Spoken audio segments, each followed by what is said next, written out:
Now tonight on our front, our focus is on the ongoing depreciation of the Ghanaian cedi against major trading currencies, a situation posing a real and immediate threat to the survival of many Ghanaian businesses and potentially worsening the standard of living for many in the country. Recently, the Bank of Ghana issued a statement promising robust measures to address this pertinent issue. They mentioned efforts to improve market conduct and reduce reliance on informal exchange markets, as well as steps to directly absorb foreign exchange needs of some corporate institutions. Despite these measures, groups like GUTA argue that the impact on the ground has been very minimal, with some reporting that significant capital losses have been made. Now, we sure should be able to understand what's happening on the ground. Tonight, we delve into why these measures seem to be ineffective and what steps should be taken to rectify the situation. Joining me for this crucial discussion soon is Professor Ebo Texan. He's an economist at the University of Ghana and an external member of the Bank of Ghana's Monetary Policy Committee. Also joining this conversation later on is Joe Jackson. He's a business executive and a financial consultant. But in studio, I'll be speaking with Dr. John Baden. He is a financial markets lecturer and the author of that book you should read, Currency Stability and a Country's Prosperity. That's a mandatory currency stability law determining the stability and the prosperity of a country. Dr. Baden is a lawyer, a law lecturer for that matter too. Doc, you're welcome to UPFront. Thank you, Raymond. Now, let me start from what they told us. So the Bank of Ghana recently announced what is supposed to be the reality on the ground, several measures, and these measures were aimed directly at fixing the problem on the ground. These measures, according to GUTA, appear not to be yielding the results. Some say it's too early to judge. But what exactly is the problem with our currency that we appear more recently not to be able to stem the tide? Well, my view is that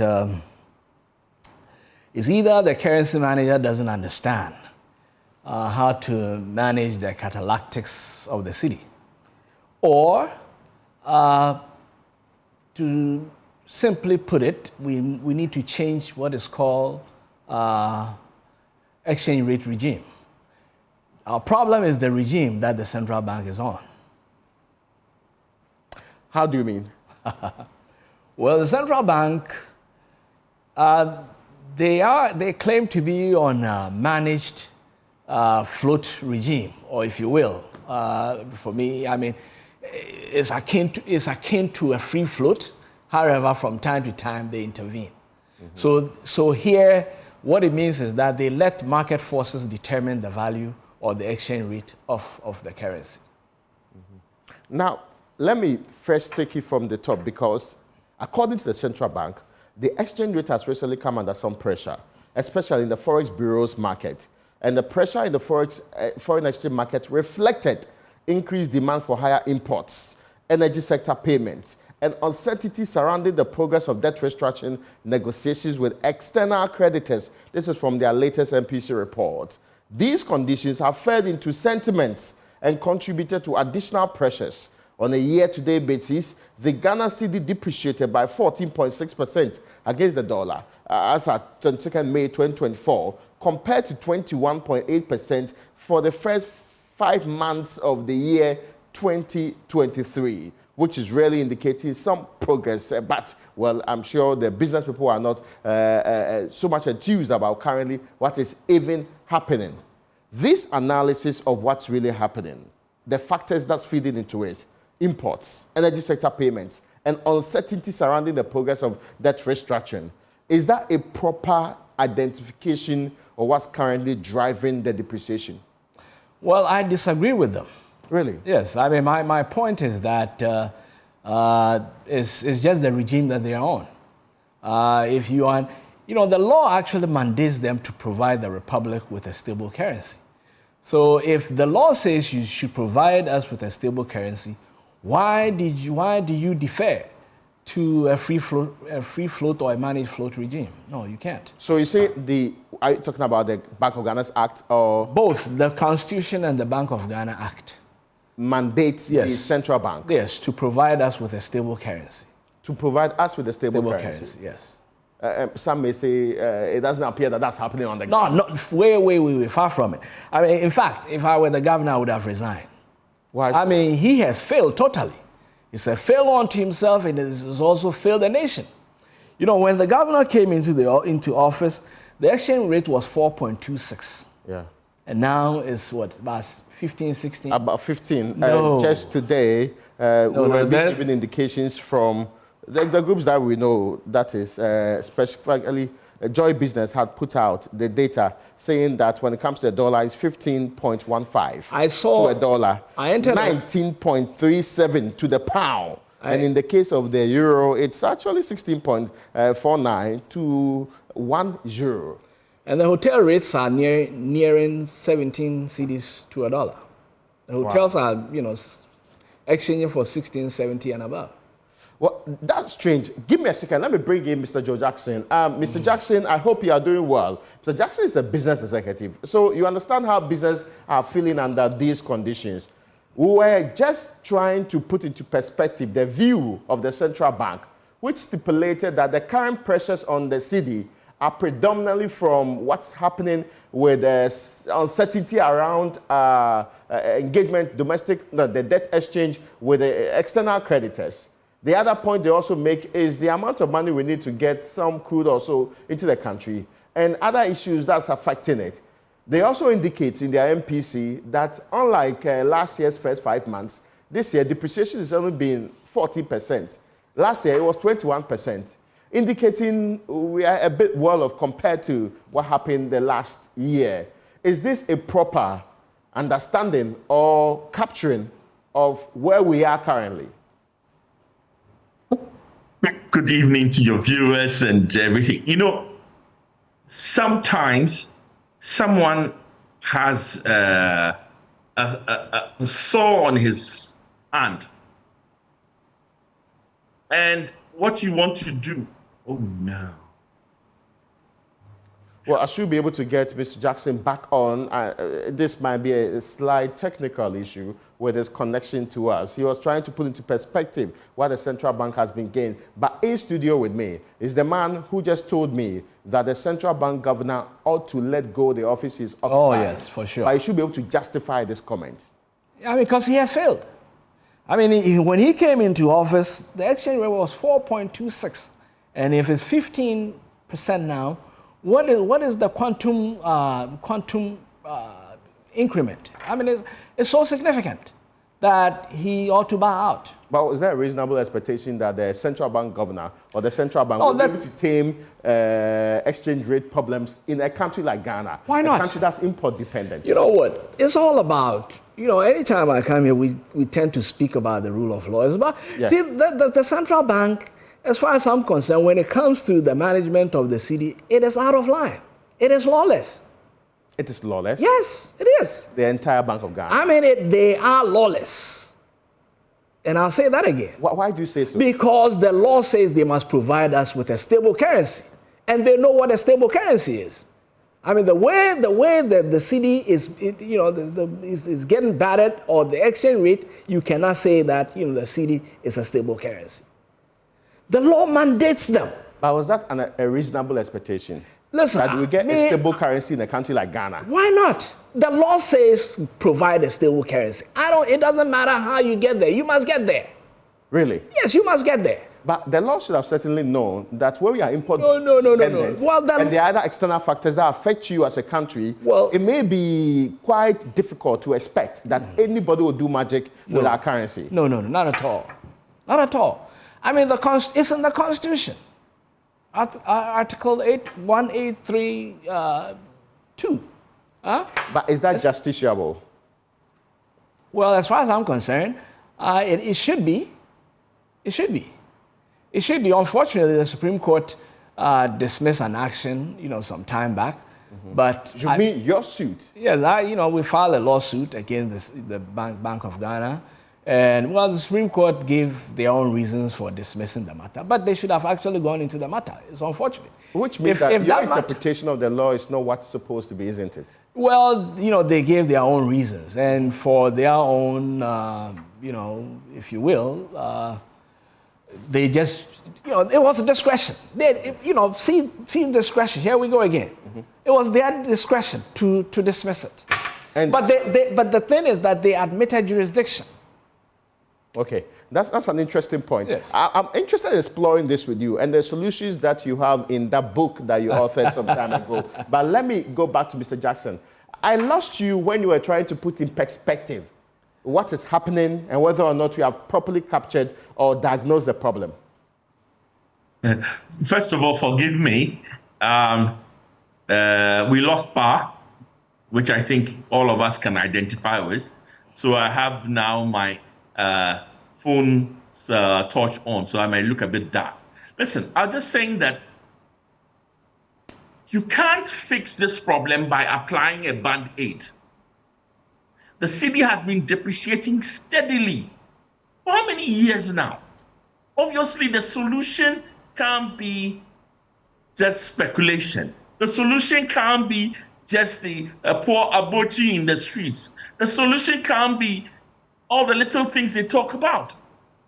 And because remember that the value of the cedi is simply a matter of demand and supply. So as much as there's an attempt to do all these things, the biggest problem you face is that you are applying a band-aid, you're applying plaster, one ulcer, when maybe what you need to do is to go into surgery and do something more drastic. I want people to understand exactly what you are talking about here. These are the measures the central bank detailed were the ones they were doing. Specifically, they say that the Bank of Ghana has worked with the Association of Banks to streamline documentation requirements for foreign payments to minimize the incentive to resort to the informal markets. 2, to deal with the high demand pressures on the foreign exchange market, the bank has taken steps in the past few weeks to directly absorb foreign exchange needs of some corporate institutions. Now, the next one they did, which is supposed to be big, and also reduce the pipeline demand for foreign exchange from the commercial banks. The bank is fully aware of the operations of illegal operators in the foreign exchange market and is working with the Financial Intelligence Center to sanitize the foreign exchange market. Foreign Exchange Bureau monitoring will be stepped up to ensure compliance with their regulatory framework. The next one also says all foreign exchange bureaus advertising rates outside their premises and on social media platforms must immediately desist from the practice. Now, the Bank of Ghana has set up a task force to monitor and also all foreign exchange bureau, which is really not to ensure compliance. The foreign exchange market is also affected by sentiments and pronouncements made in this election year. And they urge all who made these pronouncements, which weakens the confidence in the local economy, to desist. This is what the central bank calls robust measures. Robust enough? Fortunately, the simplest answer is no. Why do I say no? Cedi has been depreciating for a long time, for years now. Obviously, and forgive me, poor abochi in the street cannot be held responsible. The forex bureaus, I would think that knowledge of a market, right, will help the market perform better. If you say forex bureaus shouldn't advertise their rates, what are we saying? If you say you would a task force to arrest them, will that task force save another even $1 million?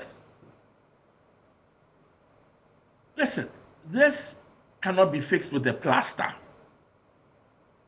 This can definitely not be fixed with a plaster. And as much as I appreciate what the central bank is trying to do, what is required is somebody to take a root and branch approach to fix the problem. There's not enough dollars, period. It's a matter of demand and supply. If there's enough dollars, the rate will come down. That's an interesting perspective. I mean, dollars, they won't move the needle. But that appears to be a very long shot, right? Can we immediately conjure dollars into our system or get them from where? Our reliance on the international capital markets are no longer commercial markets, are no longer viable as we speak. And it appears it's not going to be viable for any time soon, at least not this year. So certainly that's a challenge that we cannot fix immediately. So maybe the real answer to the question is that, listen, we can't fix this thing in a short while. We just have to stomach the volatility and restrain markets and restrain government expenditure. That's a fiscal policy. Government expenditure. That's what we can control. Mr. Jackson, that's a fiscal policy. Yes, but who says the fiscal policy does not affect? Listen to this very carefully. Each year, for the last 8 years, we have a trade surplus.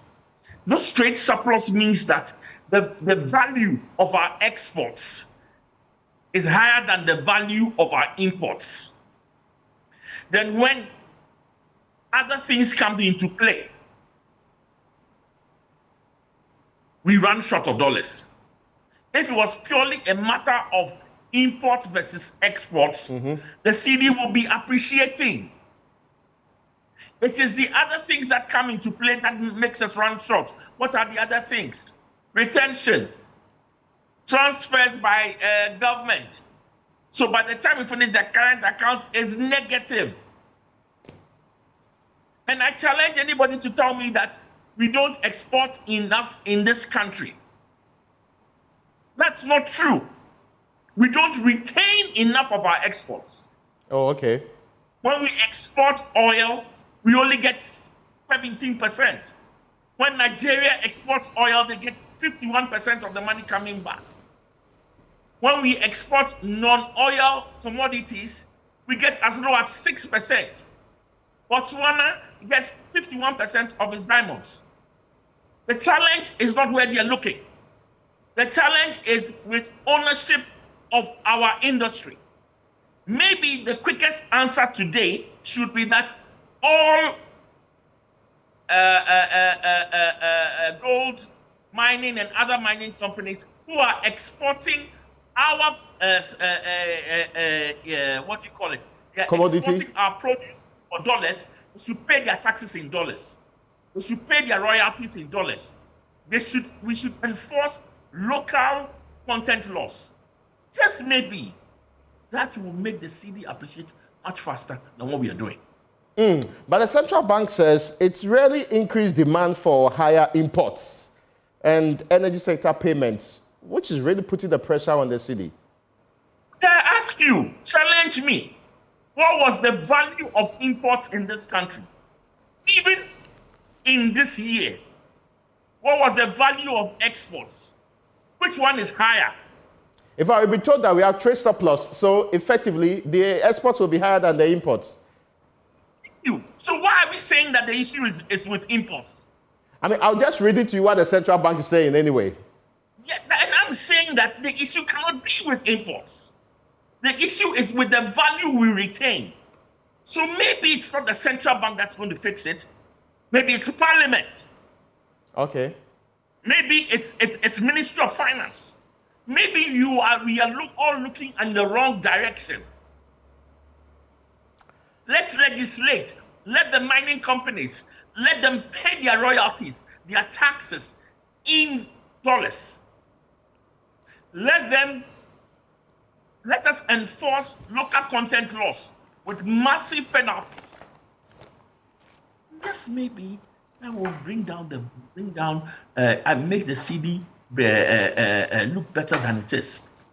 Maybe we are looking in the wrong direction, and it's not the central bank's problem to solve. I see. Maybe it is Parliament. Maybe it's Ministry of Finance. Well, you did mention the fiscal policy part. I want to explore that. Yes. This conversation has been on the table for far too long. Sometimes they tell us that they are cutting back to as much as 30%, but it appears not to be impacting the cedi and its resilience in the ways that we want it to happen. What substantive cutback? I'm saying that maybe it's time to turn our eyes to Parliament. and say, Parliament, legislate. Ask the mining companies to pay taxes in dollars. Ask the mining companies to pay royalties in dollars. Get the mining companies to enforce the local content laws. That will fix the value of the cedi faster. I'm exceedingly grateful to you. Want to waive. And I appear to be losing him, but I'm grateful to you, Mr. Jackson, for joining us this evening with those thoughts that you just shared with us. I'm very grateful. He's a financial consultant. Joe Jackson joined us. In studio with me, I have Dr. Baden. Doc, yes. The indication from Joe Jackson is that perhaps we are looking in the wrong direction. We are looking maybe wrongly at the central bank because they are at their wits' end. Can we look elsewhere, or you don't agree? No, I mean, it's either you know the job or you don't know the job. I mean, if you are the governor or you are the central and your job is to provide the republic or the state with a stable currency, all that you have to do is just employ measures, all kinds of measures, so that the thing is that it's rather unfortunate.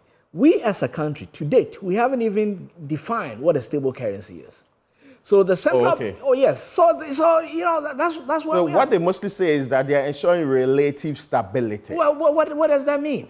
We need to get very quantitative with it, or get scientific with it, and give the central bank targets that the cedi cannot depreciate beyond.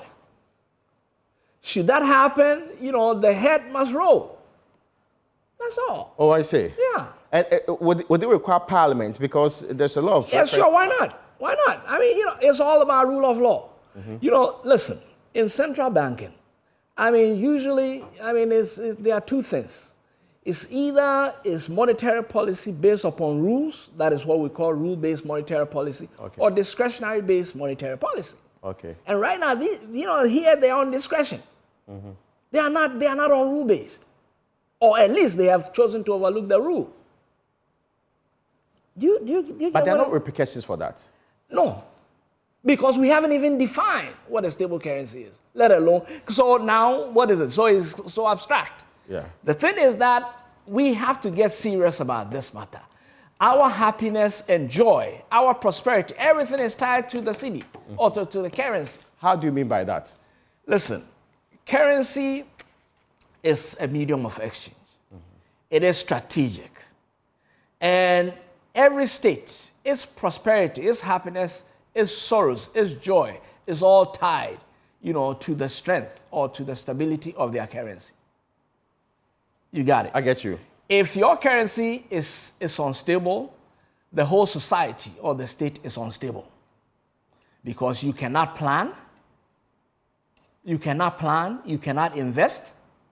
It brings about inflation. And life becomes just miserable and horrible. And that's what we are going through right now. We've been going through this for a long time. And I was thinking that, for God's sake, we'll get a break, these past few years. But it hasn't happened. It is so sad. Now, over the years, the understanding from the central bank is that, we've had better days in times past. So the reference is mostly made in terms of cedi depreciation. In 2019, it was 12.9%. In 2020, it was 3.93%. In 2021, it was 4%. Now, in 2022, we went up to 29%. And last year, it was 27.3%. Listen, I don't know how they even calculate it. I usually have problems with their, their calculation of... Oh, yes. I have my formulas turn out different numbers. How so? Well, I don't want to get into. I hope it's not a Steve Hank. But whatever it is, well, my method or my methodologies, churns out a different percentage. Okay, but that's not the thing. Is that it's all about, like I said, it's about law. The law says give us a stable currency. And what is, when economists talk about a stable currency, they are talking about a currency that does not depreciate more than 4%. Okay. Yes. Are you with me? I get you. Yes. So, and here, listen, I mean, so 14% as opposed to, is big. 21%. No, I mean, this is madness. But it went up to 29% in the year 2020. It matters not. Really? Yeah, it matters not. It is still very unstable, highly volatile. Are you with me? Yeah. And, you know, a central bank must be a people's bank. A central bank must be very philosophical. A central bank must, see what? Money, basic money, 101. What is money is supposed to be a store of value. Yes. And if your money cannot function as a store of value, well, I mean, your society is finished. Now, our central bank, currently constituted, what's the difficulty with it that it's unable to perform the role that it's supposed to perform? That's what I've told you, that the regime that they have chosen is inconsistent with the law. That's my position. The law says provide us with a stable currency, and then you go to choose a free float, or if you will, a managed float. No, then you put your currency in a perpetual, what we call perpetual flux. What is the meaning of stable? The last time I checked from the dictionary said a stable is something that doesn't move. Now, your book discusses currency stability and prosperity. Sure. Now, it also makes the point that if you look at Ghana's current situation, regarding the depreciation of the city impacting the country's overall economic stability and prosperity, what exactly is required now to fix the problem? At least starting with the central bank. Well, it starts with the manager. The governor. Yeah, I mean, you know, the governor has failed. But why do you think that merely removing the governor... No, you bring someone who can do the job. How? What do you mean how? I'm just looking out for a governor in the last almost 20 years. No. You bring someone who can deliver. That there's not been... Who can deliver. You know, everything is all about management. In the Republic of Ghana? Why not? Wherever, anywhere, listen, it's all about objectives. Mm-hmm. I mean, you know, what is the objective of, you know, our monetary policy? What is it? Where are we? And so, I mean, for me, if you are the driver or the manager of the currency, and the currency is perpetually I mean, then, you know, you don't have to be there. No one forces you to be there. If you can't do the job, just leave. Mm. And, you know, I'm sure we have people who can do the job. And I'm just saying that if the central bank were to be law compliant, they wouldn't have any problem. But they are out of line, and they've always been out of line. And no one challenges them, and no one, there's no reprimand, there's no repercussion. I mean, nothing. They do it. I mean, it happens, and you know, no one is held accountable. And we are losing. I told you, listen, 1998-19, I lost $100,000 within 2 weeks through currency volatilities. Actually. Oh, I see. Yes. That must be terrible. Oh, I had like about 15 workers. All of them had to go home. Because of depreciation of the Yes, I lost, my capital was all gone. I changed, listen. When I did my transaction, you know, the exchange rate was like about 2,300 cedis to $1. By the time I was ready to convert, you know, the exchange rate had gotten to like 7,000 cedis within, you know, 2 weeks. Wow. That's almost business collapsing. I mean, yes, a lot of businesses failed. And still, listen, when we were growing up, we saw Glamour, we saw Kings. You know, all of these entities, they failed because of exchange rate losses. Really? Yes. So it's true when the Guta officials say that. Listen, they are bleeding. And our future is at risk.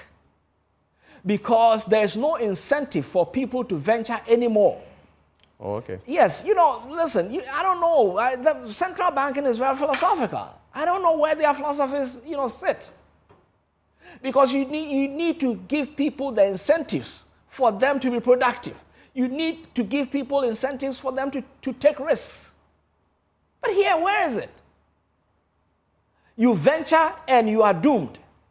Is this what we want? Merely because of factors outside your control. Yes. And it is someone's job to make sure that you have a stable currency to plan with, a stable currency to run with. So if it's not a floating exchange rate, what's the alternative? Oh, there are so many other regimes. But that's me. For me, my philosophy is that if a currency is very strategic and it must not be subjected to the vagaries of the market. Are you with me? Currency must be managed in such a way that it is the same or fixed at all times. Are you with me? There are some countries, you go to Bermuda, Bahamas, they've always had it 1-to-1. Really? Yeah, yes, 1-to-1 all the time. That's why they say it's nice in the Bahamas. Fixed. It's always 1-to-1. No matter what, it's always 1-to-1. Is that realistic? Is that good economics? Why not? It is all a regime. You can defer to a fixed, but I'm not even saying that. For me, I am saying that a currency is very strategic and that you must not subject it to the vagaries of the market. So the trading, active trading where there's bid and ask, we need to move away from that. Oh, we can stop that? Yes. Yes, we can stop that. Currency trading in Ghana? I said bid and ask. Okay, bid and ask. Yes. Okay, yes. I presume that you meant currency trading. As a bid and ask. You go to any of these traders, they have their buying price and selling price. That's true. And then, so they make the there's profits. A bit of a negotiation, yeah. And all of these gives them room. See, they can always anybody. And on the market, they are always what we call animal spirits. People can come in and corner the market. They create artificial shortage and make all kinds of monies. The forex market is the most liquid market of all the markets. I see. Yes. Because you have created it to be so? No, because it is so easy to make money. You make money in seconds. Just by holding a position. Which will have predators in there. Yes, that's what I'm talking about, the animal spirits. So when the central bank says we are trying to sanitize that market, they are not wrong, are they? Sanitize? Yes, they have measured the measures they are using. Sanitize. The thing is that I'm saying that the law says give us a stable currency. So why you defer to a free float? I see. That's my point. Yeah. The two are inconsistent. They are in opposite of each other. But this matter has not been 100% dealt with by the central bank. It appears the economics does not support anything else contrary to what they are doing now. No. And I've heard so many other... Listen, my brother, there are so many ways. And I don't know, the central bank may very well come for consultancy. There are so many ways to manage a currency to give it stability. You can do that? Yes, I can easily do that. And if you can do, why can't they do it?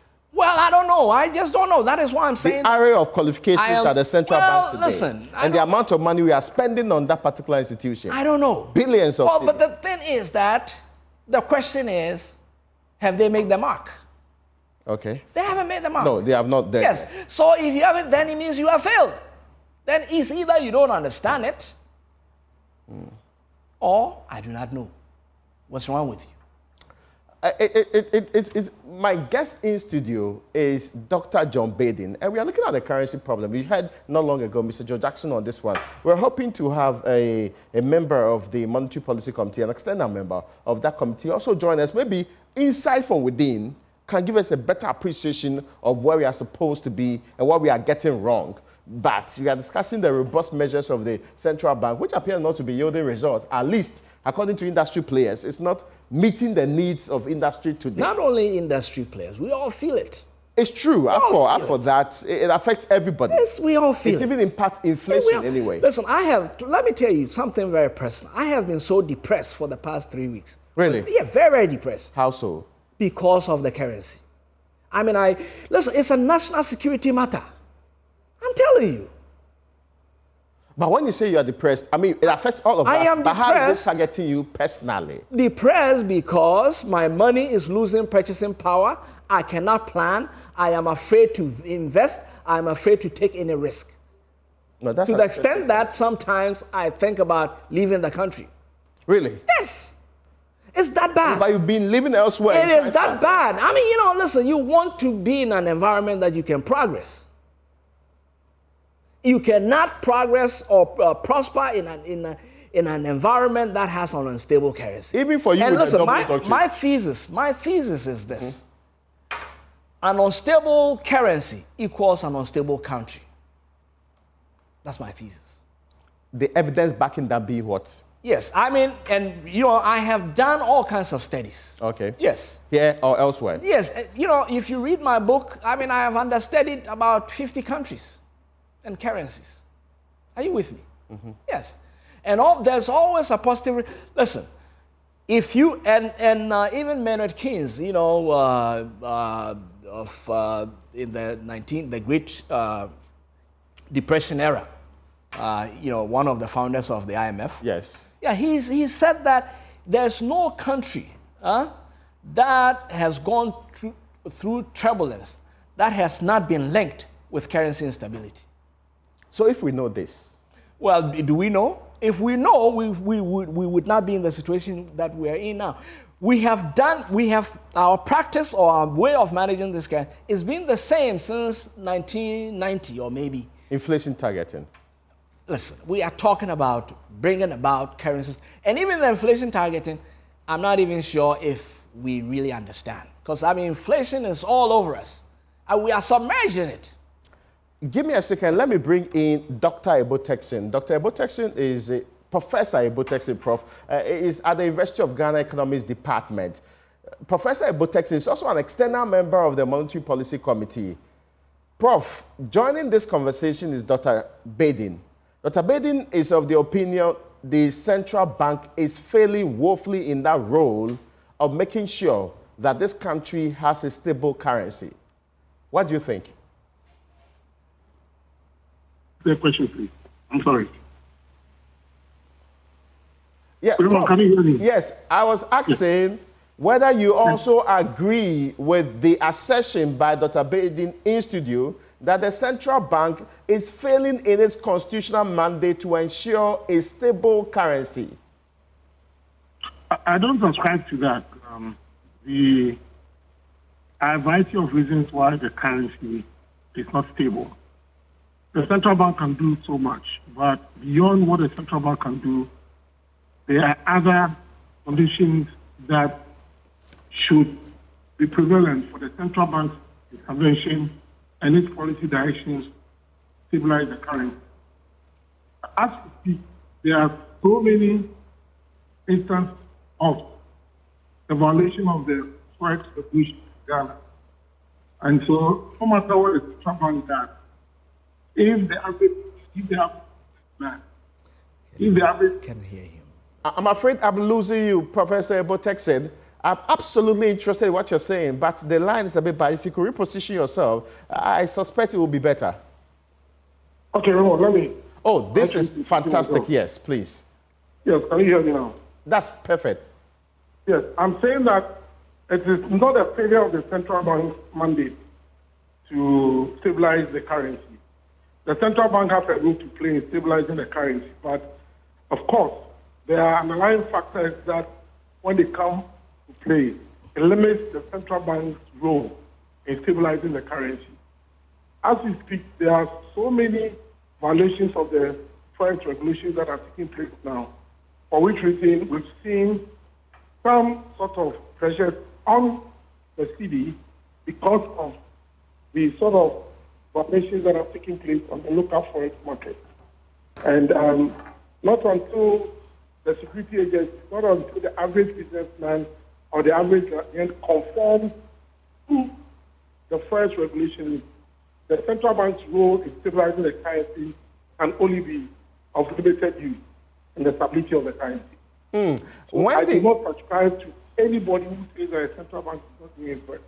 The central bank has maintained the relative stability of the currency over the years, apart from last year, a year before, when the whole global economy was going through challenges, and you know why the Ghana cedi was struggling.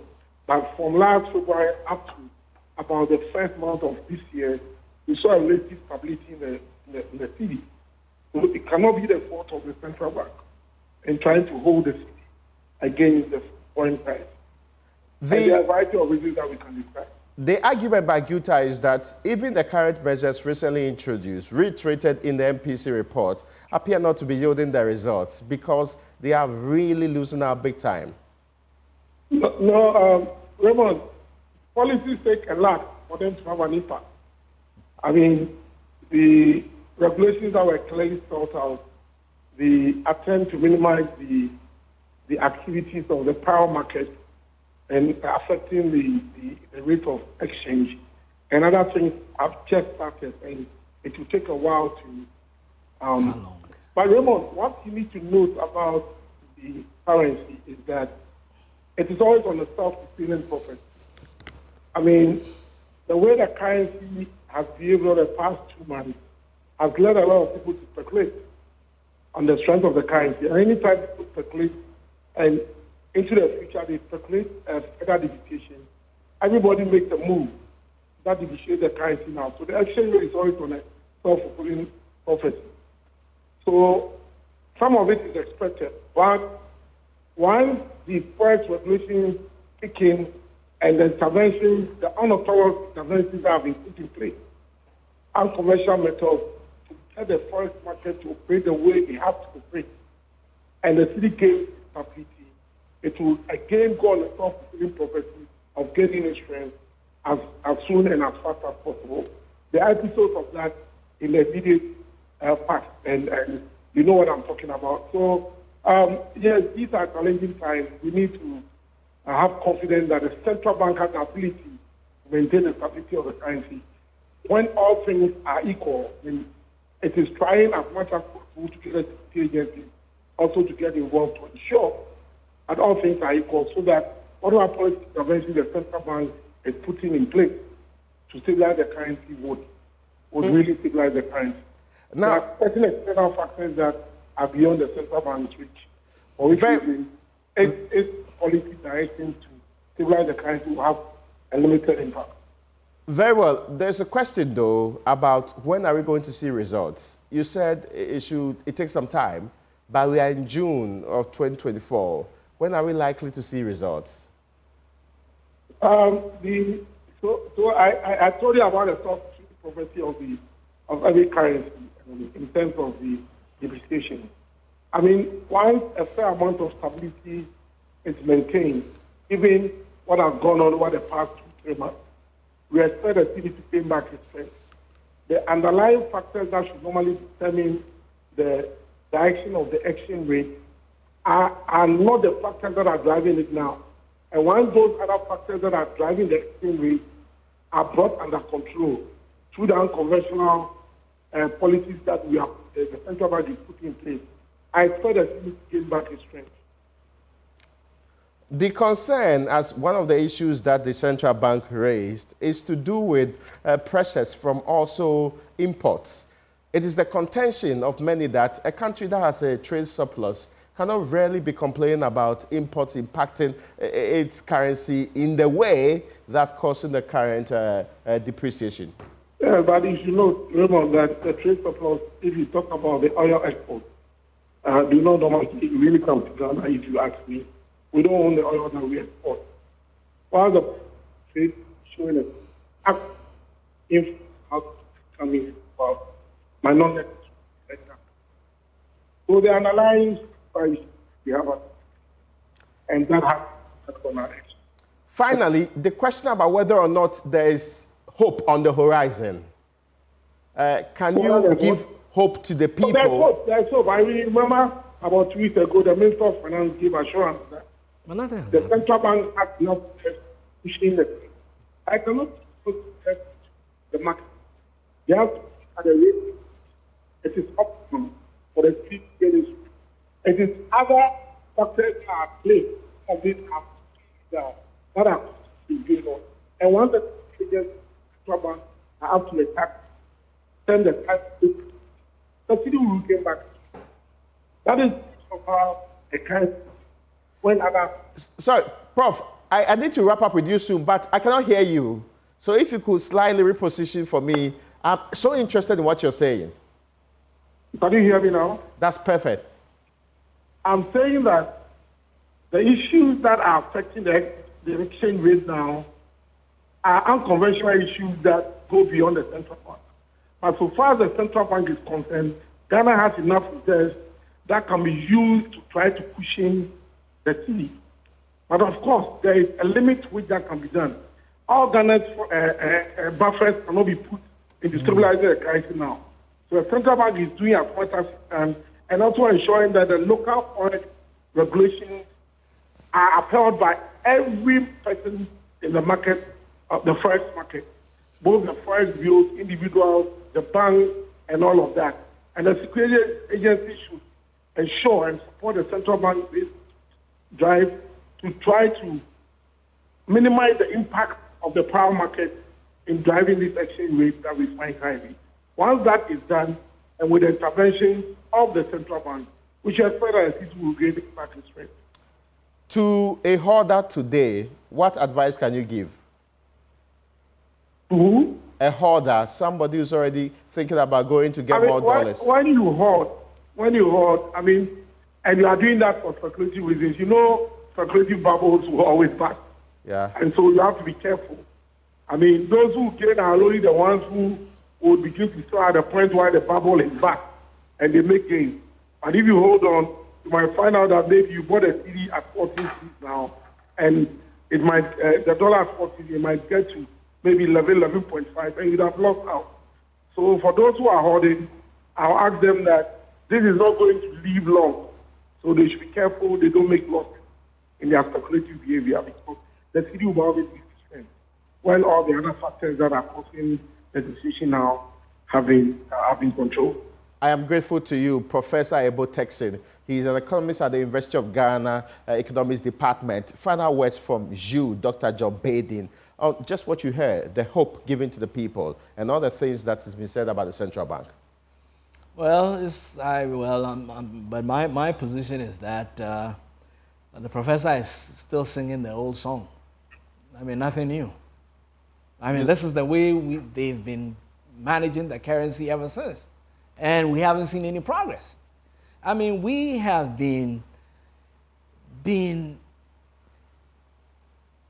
we've been really been hurt by the cedi for a long time. Yeah. And, it is really hampering our collective prosperity. Inflation. Mm-hmm. Now, you see some multilateral firms leaving the country. Yeah. Yes, these are all some of the factors. Are you with me? I get your point. We are in crisis. And so you've not changed your mind. The governor should still go. Oh, listen. When you came into office, the exchange rate was 4.26, and now it's 16. Why must you be there? I'm grateful to you, Dr. Badin, for joining us in studio. I'm grateful to you, ladies and gentlemen out there, for joining our edition of UPFront tonight on the depreciating cedi. I hope you enjoyed it.